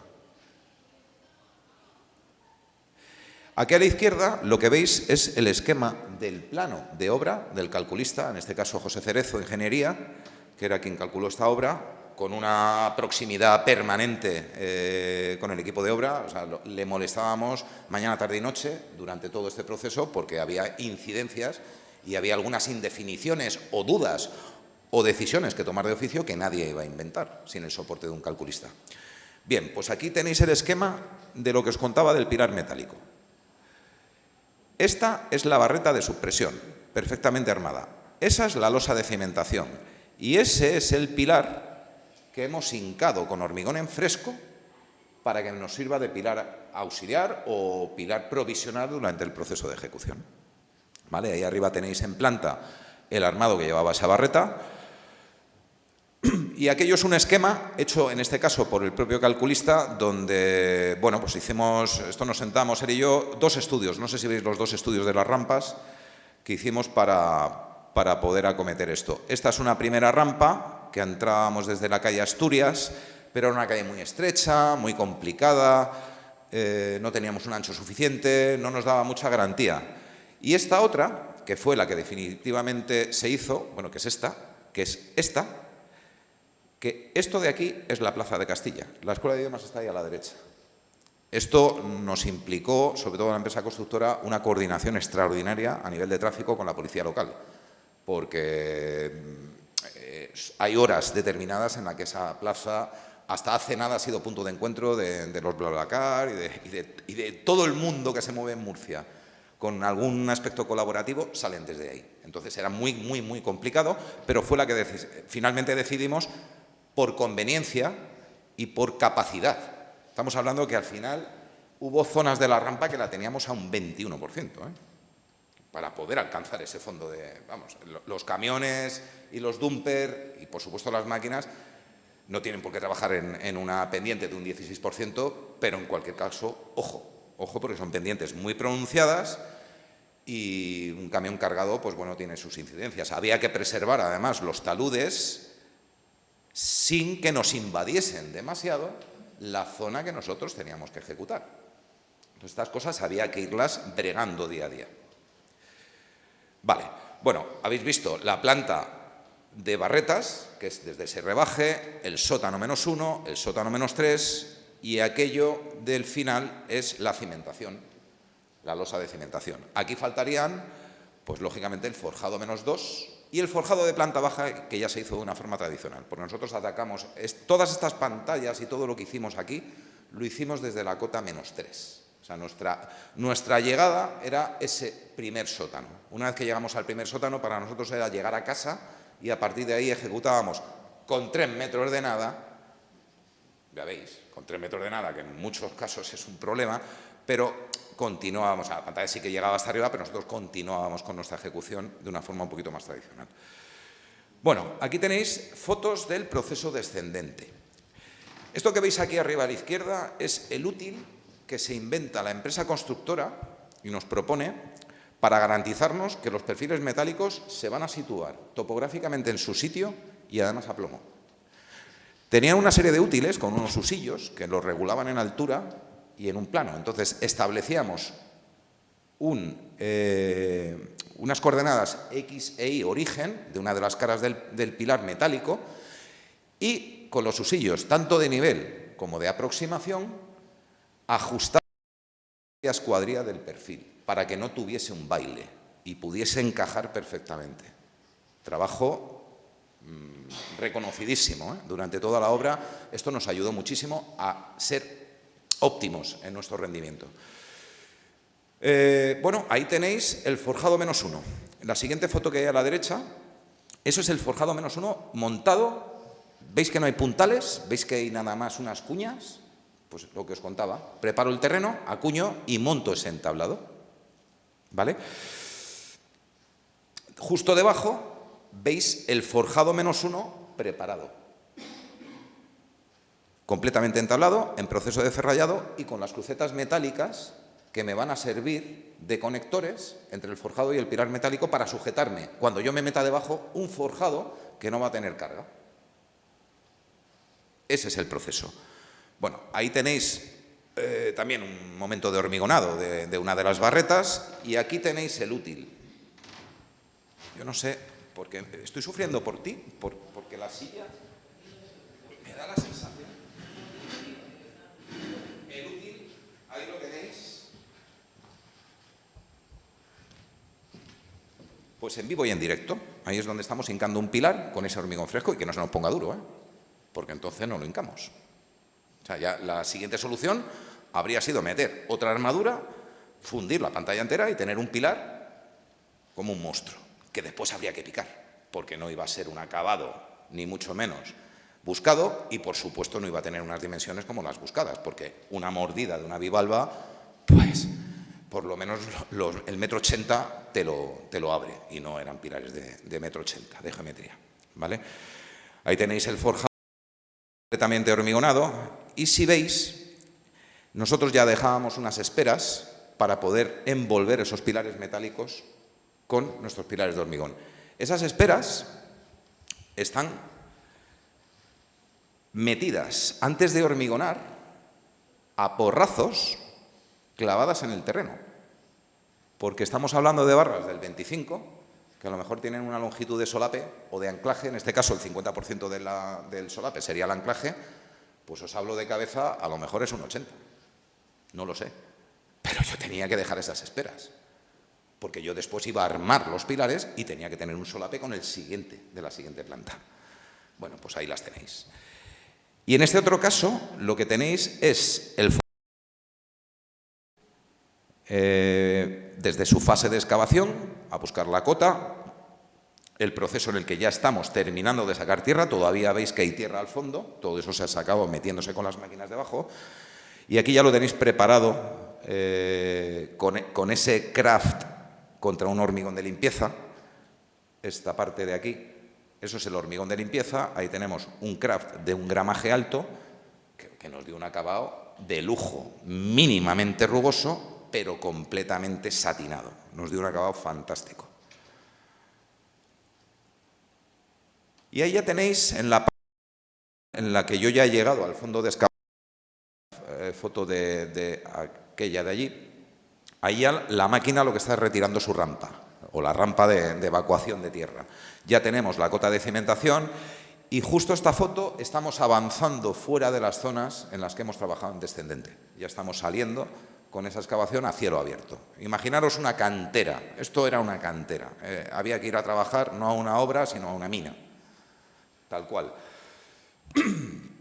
Bueno, aquí tenéis abajo las dos fotos de abajo, en medio, hablo de las de la derecha, aquella es un proceso de hormigonado, aquí los hormigonados eran superficies muy grandes, por raro el día que si hormigonábamos no había 2 bombas, o incluso en algún caso 3, porque muchos plazos cortos, os vuelvo a decir lo mismo, los tiempos apremian, tampoco hay que volverse loco, pero sí que debemos poner de nuestra parte para optimizar todo lo posible el plazo de ejecución, porque esto es pasta y nosotros defendemos unos intereses que por mucho que nos guste nuestro trabajo y muy vocacional que seamos, tenemos que jugar a esa liga, porque todo se mueve económicamente y el tiempo es dinero.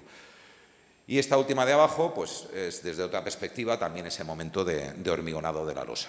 Si os fijáis también en esa foto de abajo, esta de aquí, aquí ya intuís un forjado a un nivel intermedio. Ese es el forjado del nivel -2, porque a medida que nosotros íbamos terminando losa de cimentación, nosotros ya íbamos ejecutando estructura ascendente.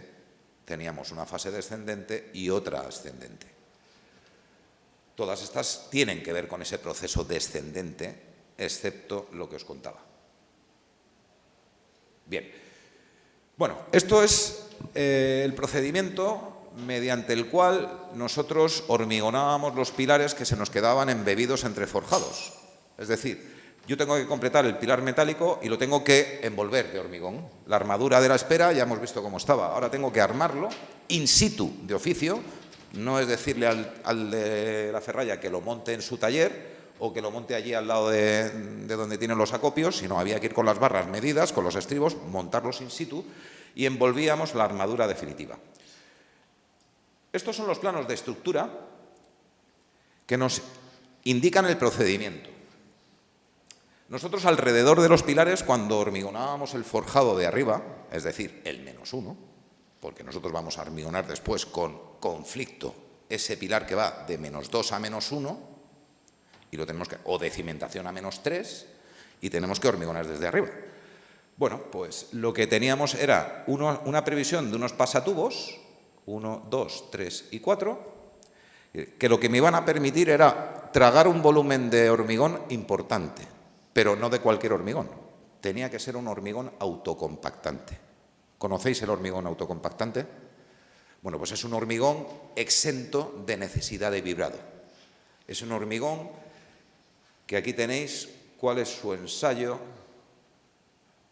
del cono de Abrams. ¿Sabéis lo que es el cono de Abrams? Bien, conocéis 7, 5 centímetros, seco, blando, plástico, fluido, líquido. Bueno, esto no es líquido, esto es lo que veis. No hay medición que hacer. Yo lleno el cono de Abrams, lo levanto y el hormigón tiene que hacer eso. Por lo tanto, ese hormigón completa todos los huecos, intersticios, rincones. Imaginaros en tubos de 125 milímetros, ¿cómo vamos a hormigonar? Bueno, pone a chiste, a carretillas, con embudos y con 3 personas trabajando en el hormigonado de ese pilar. Ahí lo tenéis. Esa es la fase más dulce del hormigonado del pilar. Pero claro, esos 4 tubos que yo os he marcado aquí están fuera de la sección del pilar, ¿verdad?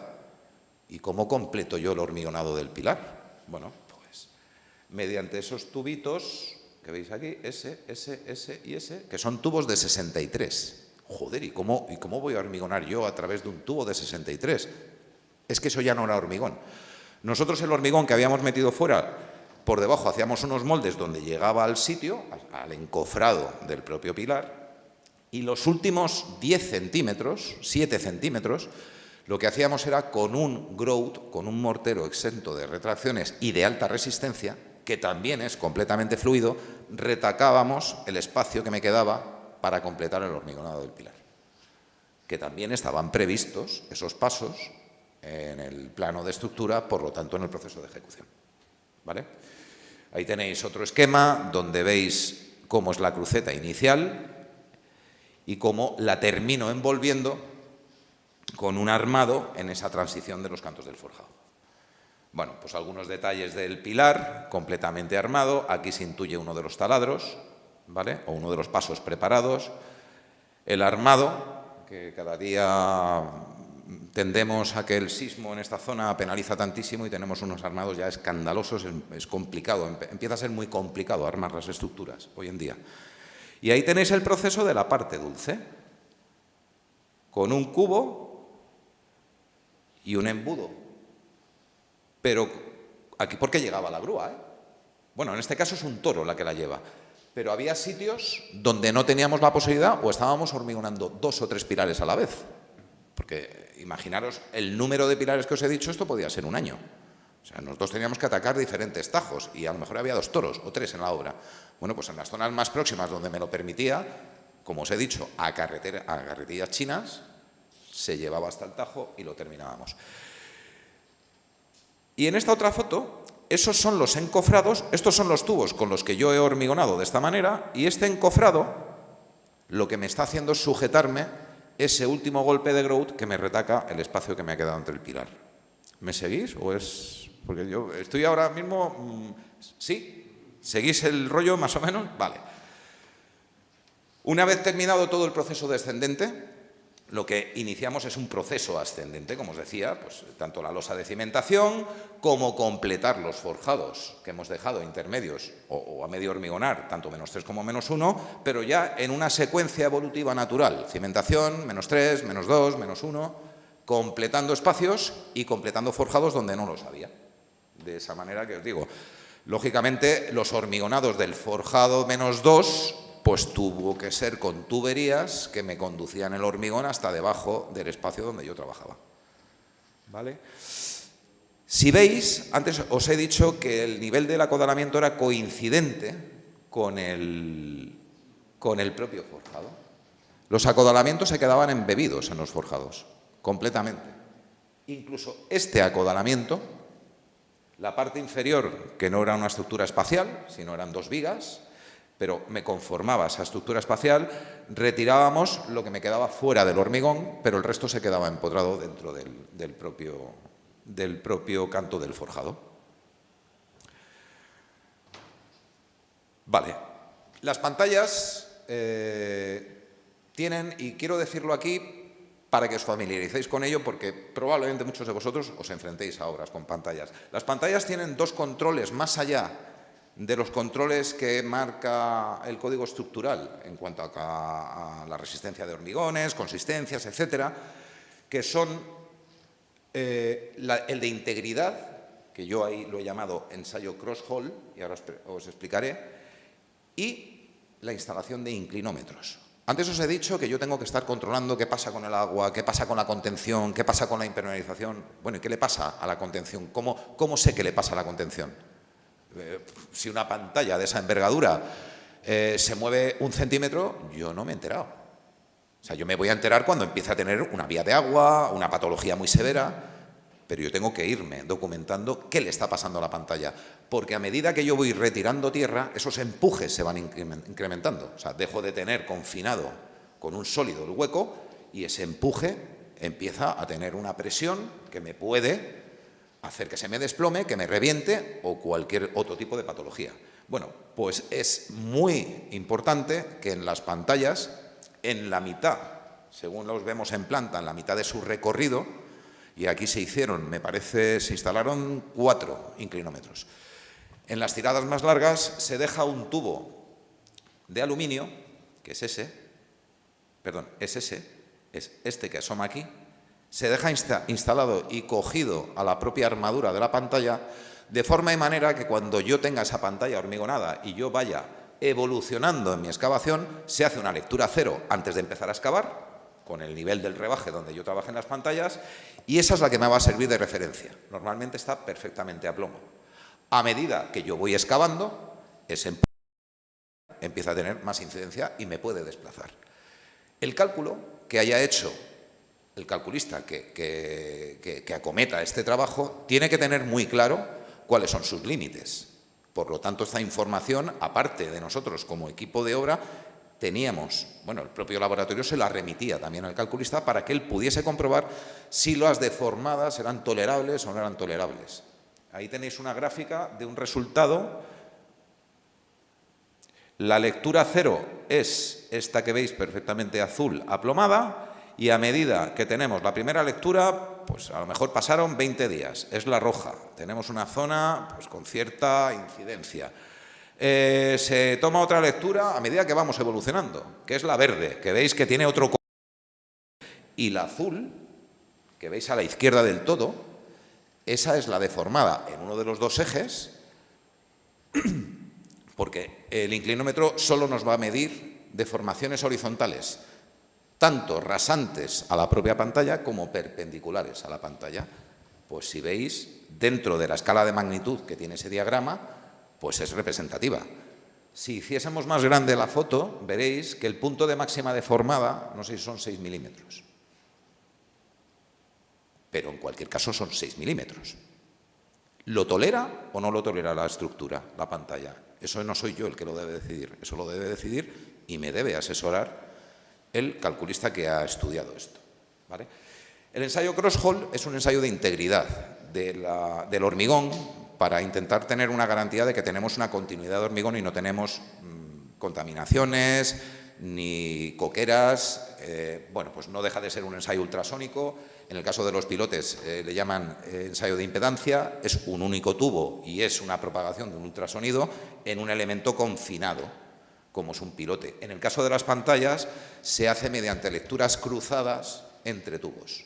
O sea, se le mete un emisor y un receptor en cada tubo, se van tomando lecturas en diagonal entre diferentes tubos, de forma y manera que la continuidad que yo tenga de la transmisión de ese sonido me esté diciendo que realmente el hormigón es íntegro, ¿vale?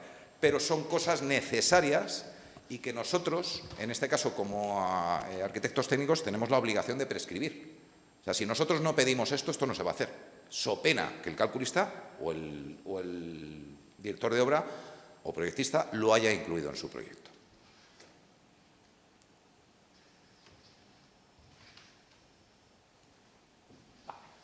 ¿Sistemas de impermeabilización? Pues lo mismo, en el mercado os vais a encontrar muchas cosas, os documentaréis cuando os pase o tengáis que enfrentaros a un trabajo de este tipo, pero bueno, pues aquí arriba tenéis unos water stop. Esto que veis aquí arriba a la izquierda, que he cogido el otro, ya me vale. Esto que veis aquí es un molde de tape de módulo de pantalla. Es decir, cuando yo hago esa excavación, para confinar la zona que voy a hormigonar del batache abierto con la bivalva, le tengo que poner unos topes. Ese es el tope que a mí me está confinando el espacio que yo he abierto de pantalla. En este caso, Rodio nos propuso el intercalar unos water stop, porque su molde lo permitía y lo tenían así parido, para que tuviésemos una solución a la junta de hormigonado entre bataches de pantalla. No nos funcionó mal, pero es una curiosidad, yo no lo he vuelto a ver. Salvo Rodio, que fue quien nos aportó esta solución, no me lo he vuelto a encontrar. Lo que veis justo debajo es ese mismo tipo de water stop, que no deja de ser un elemento de polietileno flexible, van arrollados, con un alma vacío y dos alas. Una de las alas se queda, en este caso, el ala de arriba se queda hormigonada y a la hora de desencofrar ese elemento y de sacarlo, tenemos otro elemento que se va a quedar hormigonado en el siguiente batache. Bueno, pues esto es lo mismo, solo que mordido en una losa de cimentación. Las juntas de hormigonado son elementos muy importantes tratar en cimentaciones bajo nivel freático, porque las juntas de hormigonado dan sus problemas. Por una cuestión física. Se genera una junta, el agua va a buscar caminos y es un camino de los más sencillos de encontrar. Esto que veis aquí es ese cordón, que es un cordón hidroexpansivo, en este caso es un cordón de cloropreno, los hay de bentonita, los hay de... Lo mismo os digo, hay un montón de cosas en el mercado a vuestra disposición y a disposición del equipo de obra. Bueno, pues aquí lo que hicimos, yo no había trabajado nunca con cordones hidroexpansivos de cloropreno y pedimos uno, cogimos un poquito de agua de la misma que teníamos en el nivel freático y tanto el jefe de obra como yo nos llevamos un trozo. Lo partimos en dos y lo sumergimos. Y ese cordón alcanzó este volumen. Como las fichas técnicas pueden decir muchas cosas, y en este caso no la estamos jugando, yo quise comprobarlo, porque no había trabajado nunca con cloroprenos. Bueno, tampoco es que sea la panacea, pero esto implica que además de ese cordón de cloropreno, yo tenga que emplear una masilla hidroexpansiva para su fijación, acompañada de algunas púas. Hay quien mete solo púas, pero la irregularidad que a mí se me ocasiona en un frente de ataque donde yo voy a anclar un forjado o una losa, pues es muy grande. Estas juntas se utilizan principalmente para las uniones entre pantalla y losa de cimentación, porque es una junta continua a todo el perímetro y normalmente es la que más problemas suele generar. ¿Vale? Yo tenía voluntad de saber cómo se comportaba. ¿Otro sistema de impermeabilización? Bueno, pues una lámina asfáltica, una doble lámina asfáltica, como si fuese una cubierta, pero en un orden inverso. El elemento que va a recibir el agua no está arriba, el elemento que va a recibir el agua está abajo, con lo que la colocación de las láminas es inversa y esto yo, incluso con el propio arquitecto que lo prescribió, es algo que estamos intentando desestimar. Porque los conflictos que generan las uniones, los encuentros, los babeos, son muy delicados, son muy delicados. Se comportan mejor, bajo mi punto de vista, pues soluciones como la manta de bentonita, que es esta, es más recia, es esa que habéis visto antes en un rollo, bueno, pues ahí está perfectamente fijada al encofrado perdido que vamos a hacer, en ese caso en la losa de cimentación, y esta sí que va directamente con púas. Donde se produce un pliegue, normalmente los proveedores te asisten con un poquito de bentonita a granel para que tú puedas acompañar si se ha producido algún doblez o algún pliegue. Y otra de las soluciones que tenéis es, bueno, esto es muy testimonial, ¿vale? Porque si veis esa foto, pues es un tío de espaldas pisando una estructura. Y lo que está haciendo es espolvorear un cemento osmótico. Los cementos osmóticos lo que consiguen es que generan una cristalización en cualquier pequeño intersticio que haya dentro del hormigón. Entonces, esa pequeña red capilar del propio curado del hormigón cuando tira, esa cristalización la colmata e impide que se generen vías de agua dentro del hormigón. Entonces, bueno, pues tiene una dosificación de entre 1,5 y 2,5 kilos por metro cuadrado y se siembra como si estuviésemos sembrando semillas, tal cual. Es otro de los sistemas. Y esto que veis aquí es un tubo microperforado que se emplea también en las juntas entre losas y muros, entre pantallas y losas, y el objeto que tiene es que nosotros dejamos con esta forma solapados, este tubo se va por allí y asoma allí 5 metros más acá, y este tubo se va por aquí, viene por aquí y asoma 5 metros más acá. Si mañana tenemos una vía de agua en esa junta, localizado en esa zona, nos podemos permitir el lujo de no tener que hacer una campaña de inyecciones de resinas acuarreactivas, que son resinas que me contienen las vías de agua, sino directamente inyectando ese tubo puedo llegar a colmatar y a resolver esa junta. Es una anticipación. Realmente de este tipo de intervenciones con resinas, lo caro es la resina y la perforación. La resina es muy cara, pero la perforación también conlleva una mano de obra que es entretenida. Si nosotros hemos dejado una previsión con un tubito que vale muy poco dinero, que a lo mejor no tenemos ni que emplear, pues nos hemos adelantado. Convencer de esto a los promotores no es fácil, pero bueno, al final las cosas se hacen. Y sobre todo, si le ven el resultado y repiten, quieren más, porque suele haber pasta en este tipo de cosas. Y esto de aquí que veis es un molde perdido, un cavity, que es el plan B que en toda obra que sumerjáis en agua debéis tener. Más allá de una huevera, de un delta drain o algo así que no nos va a dar capacidad de nivel de agua, son unos moldes, son plásticos, son de polietileno, los hay de diferentes alturas, de 5 centímetros, de 10, de 15, y son como taburetes, unidos unos a otros, perfectamente casados, que entre ellos, en los rincones, se generan unas patas y me genera una cámara donde si yo mañana tengo una humedad, yo la puedo recoger en un pozo de bombeo y no me va a aflorar al nivel de acabado. Algunas soluciones de obra, incidencias, pues bueno, ¿qué pasa? Un día me voy y voy a empezar una obra con tablestacas y va el de las tablestacas, empieza a hincar las tablestacas y aquello rebota. Bueno, pues el terreno tiene una dureza o me he encontrado piedra, ¿qué tengo que hacer? Pues un paso previo que es meter un trépano pues cada 50 centímetros para habilitar la posibilidad de que la tablestaca hinque. La experiencia, os lo cuento por si os pasa, la primera vez que veáis que esto pasa, adelantaros, haceros un pequeño estudio geotécnico de qué os vais a encontrar. No os aprovechéis del de la zona. ¿Qué dureza, qué consistencia tiene el terreno? ¿Tu máquina de la tablestaca es capaz de atravesarlo? No, yo ya te lo preparo. No me metes la máquina, empieza a rebotar, vuelvo locos a todos los vecinos, porque eso tiene un sonido inhumano cuando empieza a rebotar, y perdemos un mes de obra. No tiene sentido, ¿vale? ¿Vías de agua en las pantallas? Pues muy habitual, muy habitual. Más allá de que podamos haber tenido un water stop, pues son juntas que tienen un poquito más de contaminación, son complejas, al final se resuelven con ese molde que os contaba o con unos tubos que me dan una forma de media luna, pero bueno, pues son puntos complicados. Pues existen productos para trabajar a presión negativa perfectamente testados y que me ayudan, junto con la calcificación del agua, porque el agua a medida que va pasando calcifica y lo que hace es que me genera un propio tapón natural.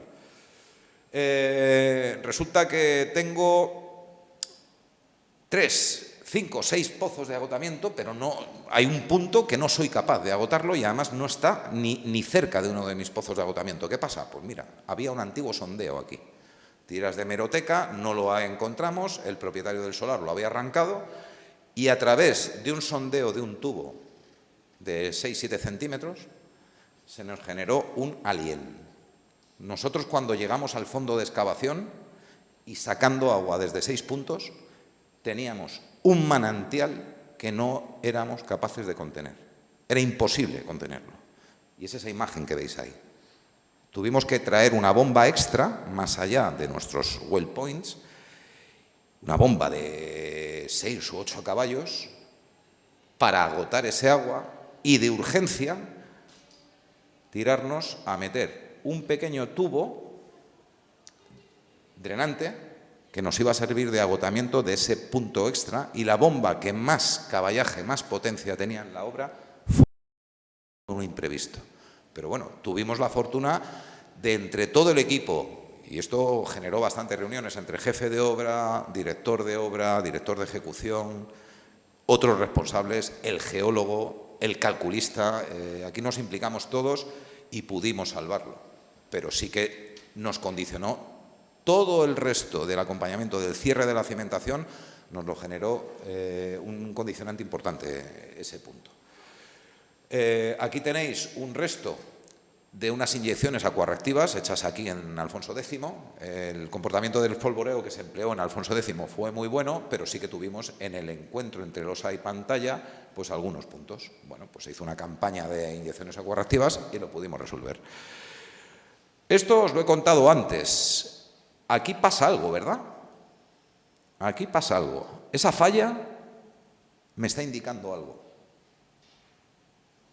Cuando nosotros un día, en una visita de obra, tanto el arquitecto como yo, nos encontramos con ese elemento, nos sonaron todas las alarmas. No sé si aquí tengo, no la tengo. Tengo una foto del contenedor de decantación de lodos de esa obra y estaba completamente colmatado de finos, de limos. Estábamos arrastrando finos, habíamos alterado la plasticidad, la humedad natural del terreno y nos había generado en algún sitio un desplome. Ese desplome generó esa falla ahí arriba. Automáticamente paramos bombas, no habíamos alcanzado ni muchísimo menos una excavación que nos preocupase y lo que hicimos fue permitir que el terreno alcanzase otra vez su hidratación natural y que volviese a su sitio. A partir de ese punto, nuestro agotamiento de agua tuvo una consideración muy celosa por parte de todos, como os decía, subiendo bombas, consiguiendo que parasen y teniendo el agua prácticamente a flor de piel por debajo de nuestro fondo de excavación, porque ya habíamos vivido esto. Esto, el problema que te puede generar es que al final, en ese punto de extracción de agua, como tú lo limpias de finos, esos colapsos generan una especie de arenas movedizas. Y llega un momento que es tal la licuefacción del terreno que ya no das abasto a sacar agua. Entonces te puede generar un problema de una gran magnitud. Por eso os digo que el agua hay que tener mucho cuidado. Otra incidencia curiosa. Bueno, pues esto es una viga de reparto del acodalamiento. ¿Y qué pasa? Que la pantalla es irregular. Y bueno, pues allí colocan su acodalamiento y dicen, bueno, yo aquí pongo mis codales, si esto se sujeta aquí, fenomenal. Pues no, querido, no tenemos un plano perfecto de apoyo de esa viga de reparto contra la pantalla. ¿Qué vamos a hacer? Pues lo vamos a retacar con un mortero grout. Entonces, estos son incidencias, detalles, curiosidades del día a día de la obra. Esta no os la voy a contar, pero bueno, para muestra un botón, cuando tú no tienes posibilidad de meter una longitud de anclaje en una espera de un pilar, pues ¿qué haces? Bueno, pues le preguntas al calculista y Yago, que es un crack, pues te da esta solución. Yago es QB, creo que es profesor de la escuela también, y bueno, pues yo he tenido la fortuna de colaborar con él, no sé, son 3 o 4 proyectos ya. Entonces, da gusto tener una ingeniería detrás del estudio de arquitectura, primero que te abre la puerta a ti como director de ejecución y que la interlocución es permanente y las visitas de obra existen y ellos ven lo que está pasando. Bueno, pues esto fue una solución de urgencia. Pues es una curiosidad que para mí es de lo más brillante que le he visto hacer en 0, ¿no? Porque esto ha sido de esta tarde para allá. Y poco más, yo agradeceros la asistencia, trasladarle a vuestros compañeros que este tipo de cosas molan, porque viene gente de la calle y os cuenta cómo es esto. Entonces, me parece muy interesante que cuando tengáis la oportunidad de ver gente que está trabajando en la calle, con independencia que sea yo o quien sea, acudáis y preguntéis todo lo que se os ocurra, porque al final la experiencia de otros es lo que os va a enriquecer a todos, ¿vale? Os dejo con un pequeño vídeo.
Y me gusta mucho en la perspectiva de alguien que no es técnico. Entonces, muchas gracias por estar aquí.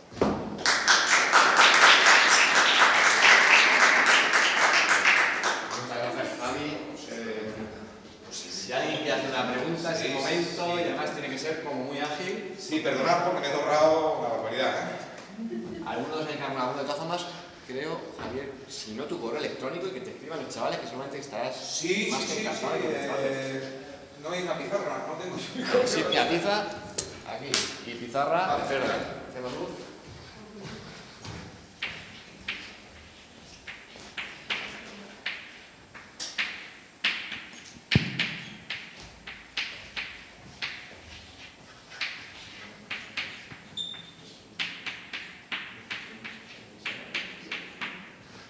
Cualquier cosa, estaré encantado. Bueno, chicos, pues ahí tenéis el correo de Javi, que seguramente os contestará a cualquier duda que os pueda surgir. Y nada, por mi parte, darte las gracias. Yo te soy sincero, me parece admirable la ilusión con la que David, con la que tú nos contáis vuestro trabajo, porque creo que no es fácil cuando se habla de conceptos como lodos bentoníticos, bivalvas, en fin.